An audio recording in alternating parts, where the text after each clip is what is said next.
உலகெங்கிலும் இருந்து இந்த நிகழ்வை பார்த்து கொண்டிருக்கின்ற சன் தொலைக்காட்சி நேயர்களுக்கு அன்பின் வணக்கம்.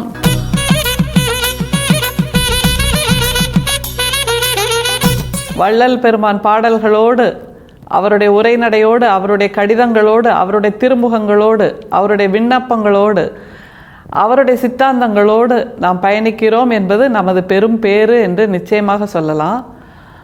சமீபத்தில் நம்ம எப்போவுமே உண்டான வழக்கம்தான் இது, சமீபத்தில்னு கூட சொல்ல முடியாது. ஒரு திருமணத்துக்கு போகிறோன்னு வச்சுக்கோங்களேன், பெரும் செல்வந்தர்கள் விஐபின்னு சொல்லுவோம்ல, அந்த மாதிரி யாராவது வந்தால் உடனே எல்லாரும் அப்படி பரபரப்பாக ஓடி போய் அவங்கள வரவேற்பாங்க இல்லையா?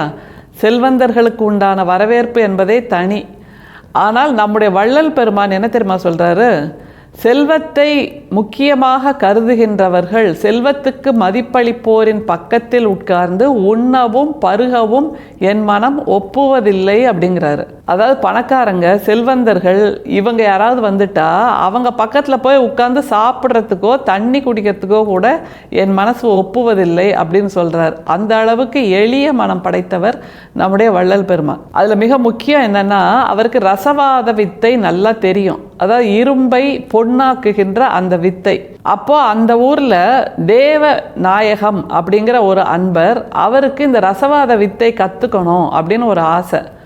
அதனால் நம்ம வள்ளல் பெருமான்கிட்ட போய் சொல்கிறார் தன்னுடைய ஆசையை. வள்ளல் பெருமானும் அதற்கு ஒத்துக்கொள்கிறார், நான் கற்றுக் கொடுக்குறேன் அப்படின்ட்டு. உடனே ஒரு இரும்பு துண்டை கொண்டு வர சொல்கிறார் தேவநாயகத்திடம். அவரும் ஒரு இரும்பு துண்டை கொண்டு வந்து கொடுக்குறாரு. நம்முடைய வள்ளல் பெருமான் அந்த இரும்பு துண்டின் மீது கொஞ்சம் மூலிகை சாற்றை ஊற்றுகிறார். மூலிகை சாற்றை ஊற்றி நெருப்பில் போட்டு வாட்டுறாரு. நெருப்பில் போட்டு வாட்டப்படுகின்ற அந்த இரும்பு துண்டு செம்பொன்னாக ஜொலிக்கிறது. அப்புறம் அந்த இரும்பு துண்டை நெருப்பிலிருந்து எடுத்து கொஞ்சம் ஆற வைக்கிறாரு. ஆற வச்சுட்டு அதுக்கு மேலே தண்ணி ஊற்றினா அது வரைக்கும் கருப்பாக இரும்பு துண்டாக இருந்த அந்த மெட்டல், அந்த உலோகம் பொன்னாக மாறி இருக்கிறது. தேவநாயகத்துக்கு ஒரே ஆச்சரியம். எனக்கு இதுதான் வேணும், இதை கொடுங்க, இதுக்காக தான் நான் காத்துட்டு இருந்தேன். என்னுடைய வாழ்க்கையின் அத்தனை பிரச்சனையும் இதை வச்சு நான் தீர்த்துடுவேன், என்னோடய வறுமையை தீர்த்துடுவேன் அப்படின்னு சொல்கிறாரு. உடனே நம்முடைய வள்ளல் பெருமான் சொல்கிறார், இந்த பொன் உனக்கு தேவையில்லை, நிச்சயமாக இந்த பொன்னால் பிரச்சனைகள் வரும், நீ உழைத்து உனக்கான வறுமையை போக்கிக்கொள் என்று சொல்லிட்டு அந்த பொன் துண்டு இருக்கு இல்லையா, இரும்பாக இருந்து இப்போது ரசவாதத்தின் மூலமாக பொன்னாக மாறி இருக்கின்ற அந்த துண்டை கிணத்துல தூக்கி போட்டுடுறார் நம்முடைய வள்ளல் பெருமான். அதுக்கு அவர் என்ன காரணம் சொல்கிறார் தெரியுமா? பொன் ஆசையை விட்டவர்களுக்கு மட்டும்தான் ரசவாத வித்தையை நாம் சொல்லித்தர வேண்டும்.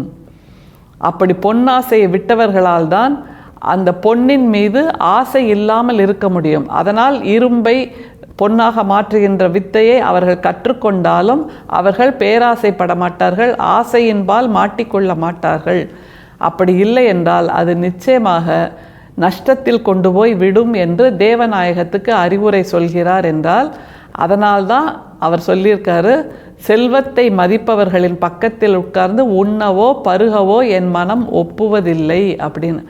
அந்த அளவுக்கு பொன்னின் மீதோ பொருளின் மீதோ செல்வத்தின் மீதோ பற்று இல்லாத ஒரு முற்றும் துறந்த மனநிலையை நம்முடைய வள்ளல் பெருமான் பெற்றிருந்தார் அப்படிங்கிறது தான் மிக முக்கியம். அப்படி இருக்கும்போது தான் எல்லாவற்றின் மீதும் ஒரு ஆசை இல்லாத நிலை இருக்கும்போது தான் எல்லாவற்றையும் நாம் சுலபமாக கடந்து செல்கின்ற நிலையை காண முடியும். அப்போ தான் நமக்கு வாழ்க்கையில் சுமைகள் ஏதும் இல்லாமல் இருக்கும்.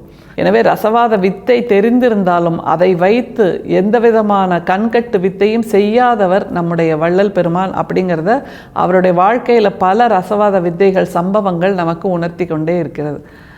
இன்றைக்கி நம்ம பார்க்க போகிற ஒரு பாடல், அவர் எப்படி தன்னை இரும்பு துண்டாக நினைக்கிறார், அதிலிருந்து மீண்டு பொன்னாக மாற வேண்டும் என்ற ஒரு உணர்வை கொண்டிருக்கிறார் அப்படிங்கிறத சொல்லுது.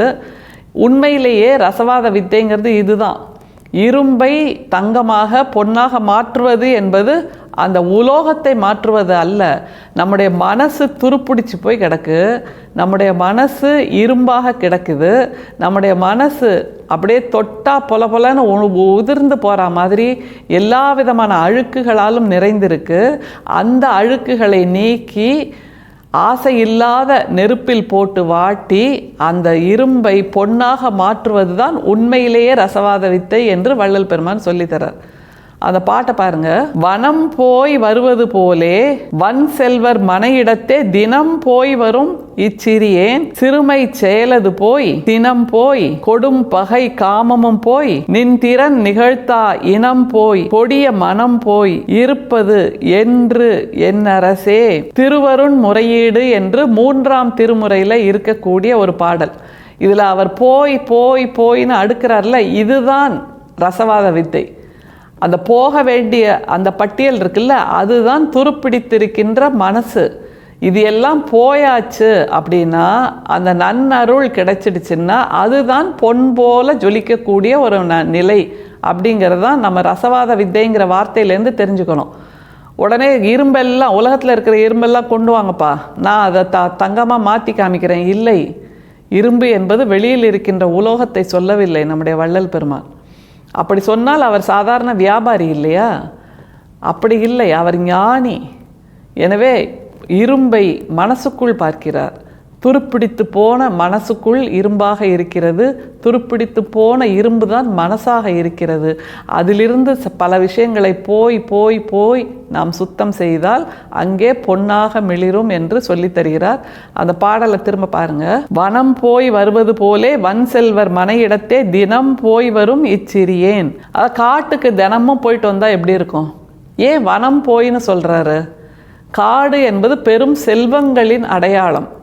அதில் மரச்செல்வம், பசுமை செல்வம், பல உலோகங்கள் இருக்கும், பல காட்டு விலங்குகள் இருக்கும், அடர்த்தியான பசுமை இருக்கும், நிலம் செழிப்பாக இருக்கும். இப்படியாக பல செழிப்புகள் சேர்ந்திருக்கின்ற காட்டுக்கு தினமும் போயிட்டு வர்ற மாதிரி நான் பல செல்வந்தர்கள் வீட்டுக்கு தினம் போயிட்டு அவர்களின் வாசலில் கையேந்தி நிற்கின்ற சிறியேனாக இருக்கிறேன். காட்டிடம் போய் நாம் கையேந்தி நிற்பதை போல், செல்வம் கொழிக்கின்ற காட்டுக்கிட்ட போய் நம்ம கையேந்தி நிற்பதை போல், காட்டை போய் பார்த்துட்டு இதெல்லாம் எங்கிட்ட இல்லையேன்னு மனசு விரிய விரிய பேராசைப்படுவதை போல் வள்ளல் பெருமான் என்ன பண்ணுறாராம்? செல்வந்தர் வீட்டுக்கு தினமும் போய் அவர்களிடம் கையேந்துகின்ற சிறியேனாக இருக்கிறேன் என்று சொல்கிறார். அடுத்த நிலையை பாருங்க. தினம் போய் வரும் இச்சிறியேன் சிறுமை செயலது போய். அப்படி போயிட்டு வர்ற அந்த சிறிய செயல், கடிந்து வார்த்தைகள் பேசுகின்ற அந்த சிறுமை செயல், அன்பாக இல்லாத அந்த சிறுமை செயல், அது போகணும் அப்படின்னு வேண்டார். அந்த சிறுமை செயல்கள் போகணும். அடுத்தது என்ன வேண்டார் பாருங்க. சினம் போய் கொடும் பகை காமமும் போய். எடுத்ததுக்கெல்லாம் கோவப்படுறது, எடுத்ததுக்கெல்லாம் சல்லுன்னு விழறது, பொறுமை இல்லாமல் இருப்பது. சினம் போய் கொடும் காமமும் போய் அப்படிங்கிறார். காமம்னா பேராசை, எதுக்கெடுத்தாலும் பேராசை. ஒரு 10 மாடி மாளிகை பார்த்துட்டா எனக்கு இது வேணுமே அப்படிங்கிறது, லேட்டஸ்ட்டு காரை பார்த்துட்டா எனக்கு இது வேணுமே அப்படிங்கிறது.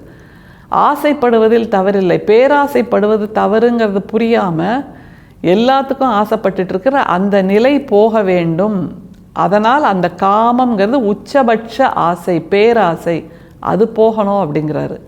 அடுத்தது என்ன போகணும்னு சொல்றாரு பாருங்க. சினம் போய் கொடும் பகை காமமும் போய் நின் திறன் நிகழ்த்தா இனம் போய்.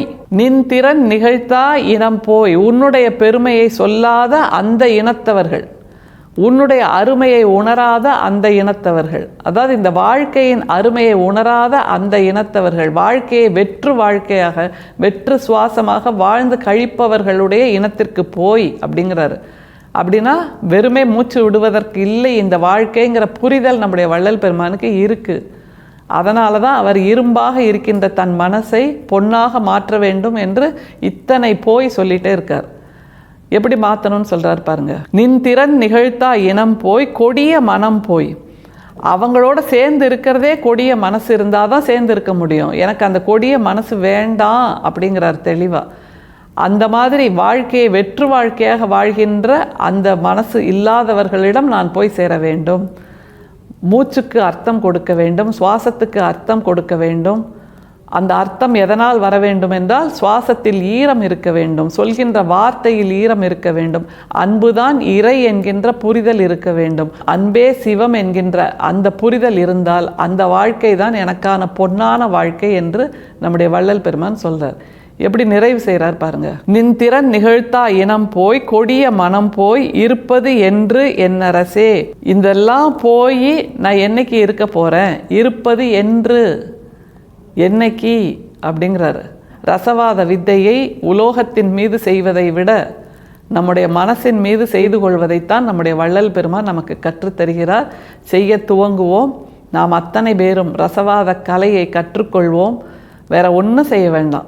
மூலிகை சாராக நம்முடைய இரும்பாக இருக்கக்கூடிய மனசில் மூலிகை சாராக அன்பை பிழிந்து ஊற்றுவோம், பாசத்தை பிழிந்து ஊற்றுவோம், சமூகத்தின் மீது கருணையை பிழிந்து ஊற்றுவோம், சமூகத்தில் இருப்பவர்கள் மீது காருண்யத்தை பிழிந்து ஊற்றுவோம்.